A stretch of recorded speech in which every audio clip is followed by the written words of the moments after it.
Hey, Dave Paulides, canammissing project, copyrighted edition for our video page. We're at an epic location, Bear Creek viewpoint above Victor, Montana. And you take Bear Creek Road about 9 miles out of Victor west, and then you go about 4.5 miles on a series of switchbacks to this viewpoint, and I'll show you the complete view in a second, but it's smoky behind us. I'm here because it's an epic location in the history of missing 411, and I will get to that at the end of this session. But let's start with the letter. Hey Dave, sorry for your loss. I've been listening to your comments on one of your YouTube videos, and I can testify that somebody has the capability to divert people away from a location. I'm an engineer, and I'm on LinkedIn. My first job for my then new employer was located on then the outskirts of Doha in Qatar. The team and I were generally located in a compound more or less in line with the end of a civilian runway, and the plant we were all working on was Ras Abu Funtas B, a very few miles away from our location. I used to run every evening behind the compound to a patch of empty land. Then one evening I aimed to go one route, but found myself Then one evening I aimed to go one route, but found myself becoming conscious that I was on another route. I had not chosen this route.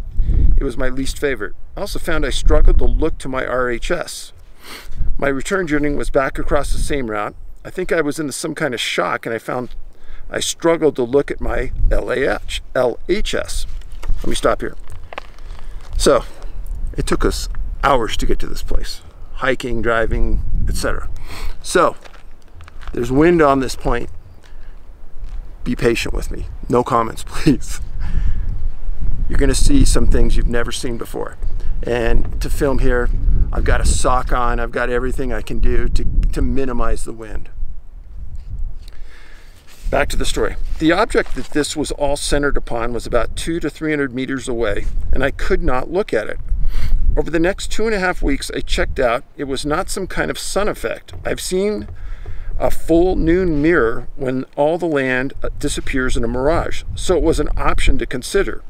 I tried to look around on all sides, and I did manage this, but not without a struggle, and probably not closer than 50 to 100 meters. Once I saw it with the dropping sun at my back, I realized I could not see any support. The area below was a very dark shadow. For the full 2.5 weeks, I saw nobody else, though normally there are always a few people around. Even more oddly, looking back, I never told anybody either. The latter point only dawned on me some weeks later. The only thing I did do was to write the experience down sometime in the final week. It was a mental battle to get closer to observe what I was looking at and to understand, but I only did these things to less than a satisfactory degree. The object was a polished silver thing and seamless. It was about the width of two cars together in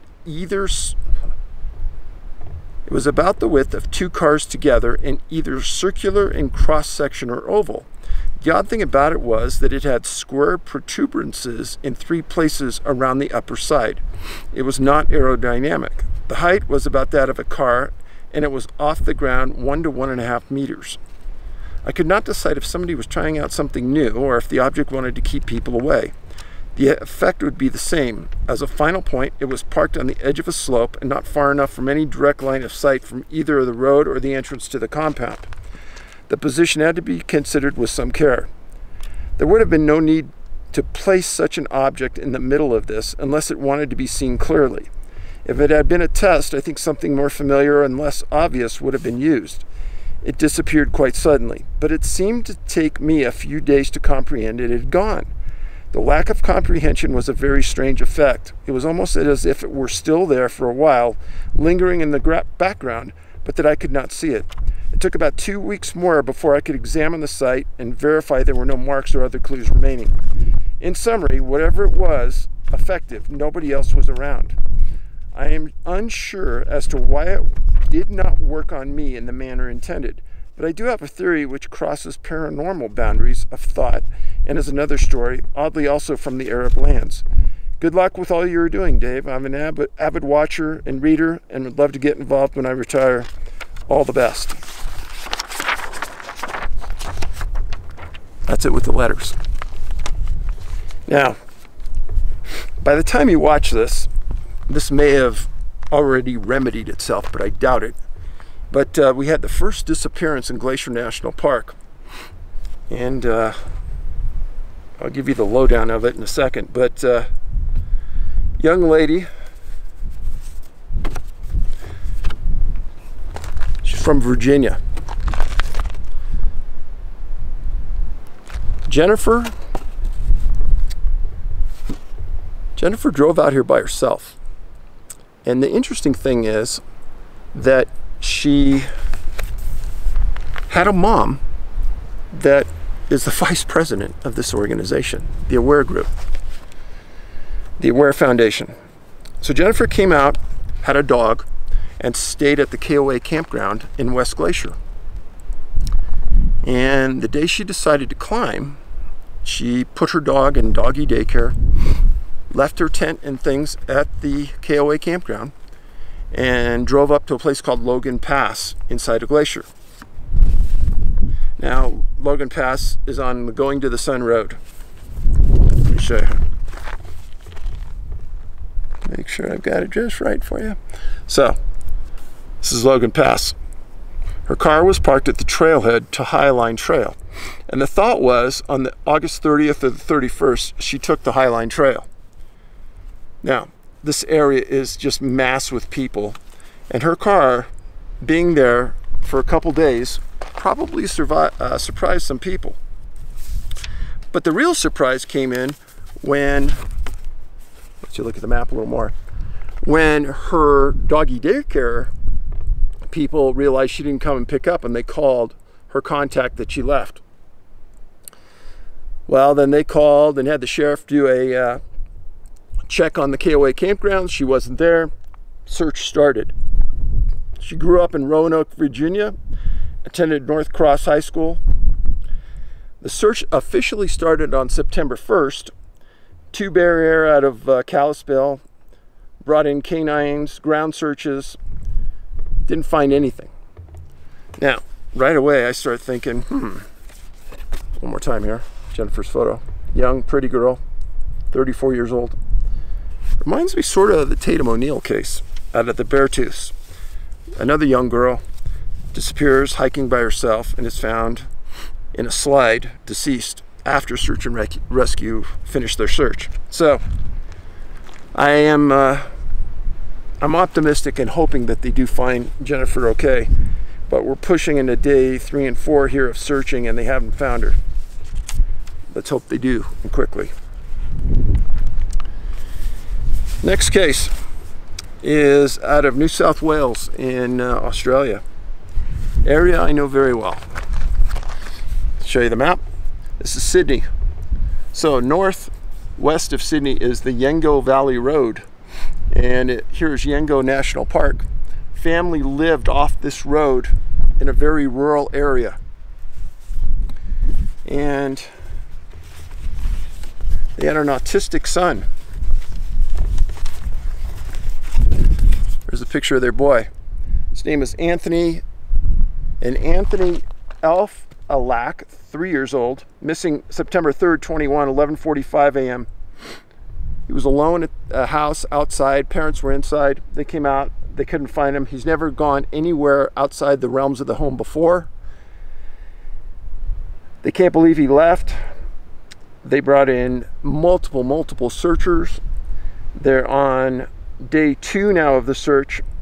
Being autistic and nonverbal, meaning he won't answer, this makes it a really tough search and very unusual. This region of Australia has many disappearances, which is another reason why I'm talking about it right here. Now, what really bothered me on this search is that the public was told to stay at home and don't help with the search because that would break COVID restrictions. You're searching outdoors, you're not next to other people, and you're going to break COVID restrictions. I'm sorry, folks. Life and death of a young boy. Let's break COVID restrictions and go get him, in my humble opinion. It really perturbed me. But they brought in the Australian dog unit. They brought police divers to a nearby pond, helicopters, bunch of people on the ground were searching, and he hasn't been found. We got a chipmunk running around behind us, and we got our backpack, and I think he's looking for some goodies. So, why am I here? Well, I'm here because of a lady named Barbara Bolick. Barbara disappeared in 2007. I've already done a video about her, but I've never done an on-site video about her. Her and her husband Carl lived in Corvallis, Montana. Almost in a direct line of sight from here, almost. And Carl was a retired Air Force intelligence officer. Barbara and him had been married for 10 years. It was in 2007 when Carl's cousin came to his house with her boyfriend to visit. On the second day they were at the house, supposedly the cousin had drank too much the night before, was in bed. Her boyfriend woke up. Barbara, who was a runner in excellent shape, she woke up, and they both decided that they were going to come to the overlook I am standing on for a view while their spouses were asleep. Barbara came into the room, kissed her husband goodbye, and walked away.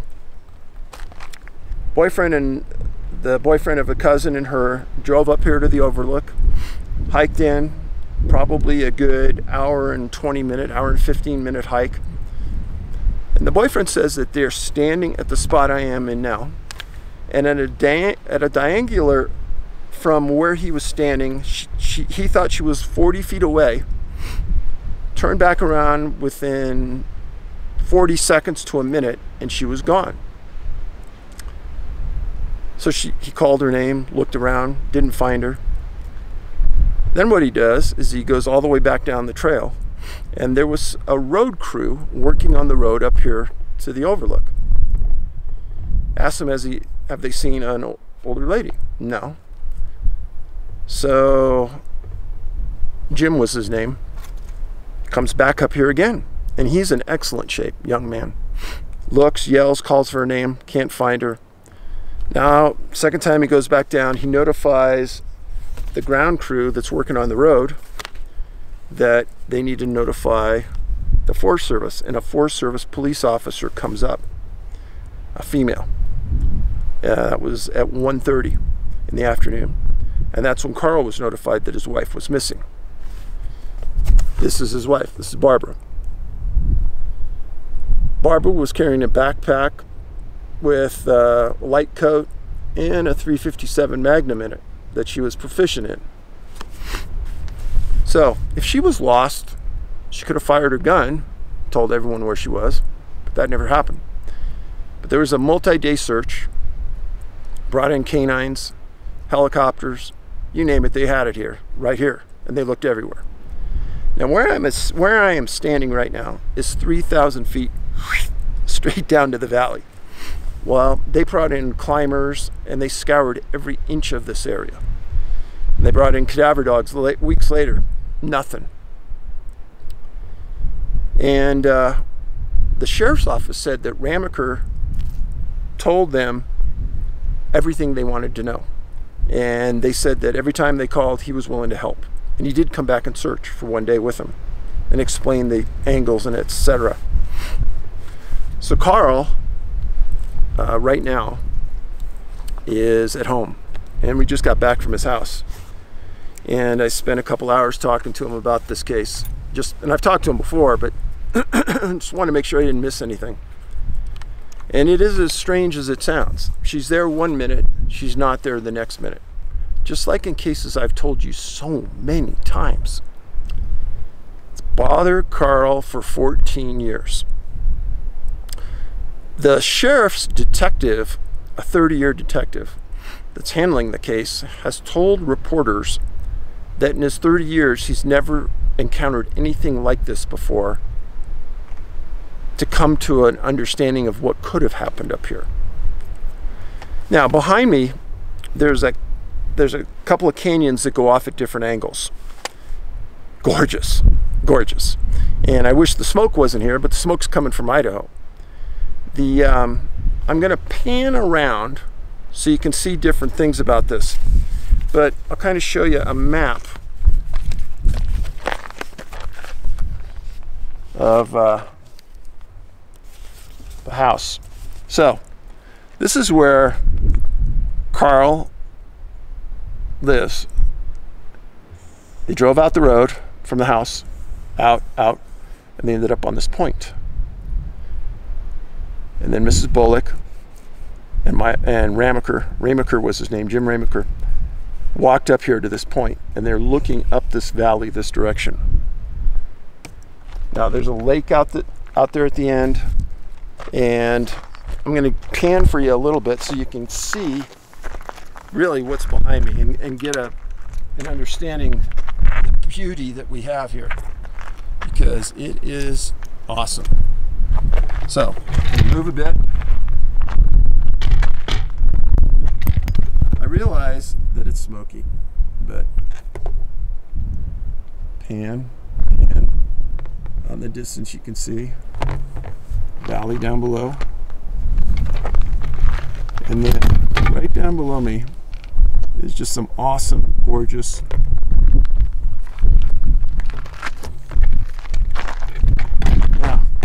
way out there, exactly where I am looking, out there in that valley, that's where Carl lives, Corvallis, Montana. And again, on a clear day you can see a lot better, but give you a pan down below. So below me is a place called Bear Creek. Just talked to one of Carl's neighbors who happened to be up here, a couple of physicians hiking. They said that Bear Creek got its name because it has a lot of black bear. Not a lot of grizzly bear this far south, occasionally, but they said it's kind of rare that you see one.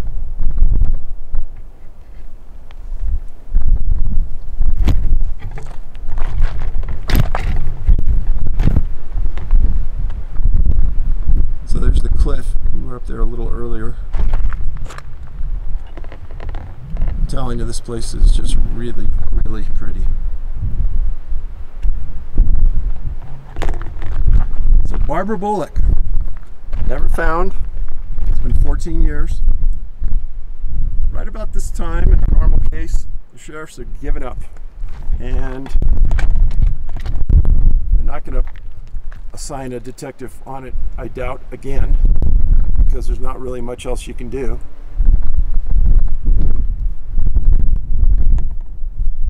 So anyhow, an extreme effort to get here. Hope you guys appreciated it and the video. I told Carl that I would do a good job representing his wife again on a second video, this time since we were on scene.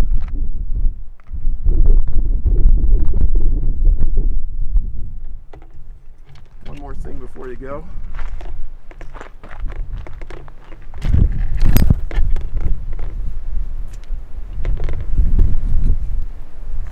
One more thing. Okay, hold on.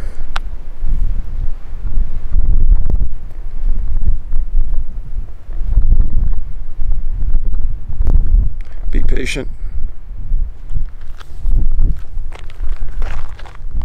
I hope you can see it. That's Carl and I at his house. Man with a broken heart. So, anyhow, getting wind blowing here. Sorry about that.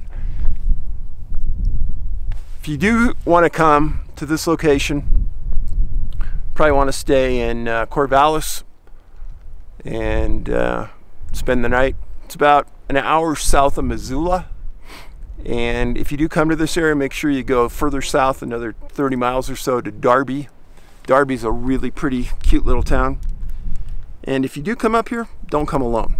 Really, I'm being serious. And bring your bear spray and be ready for about 40 switchbacks. It's not for the faint of heart. Make sure you're in shape if you do this hike. So, anyhow, if Carl watches this, I appreciated your time today, Carl, and his son, John. I don't know what happened up here, but it was very strange. Talk to you soon.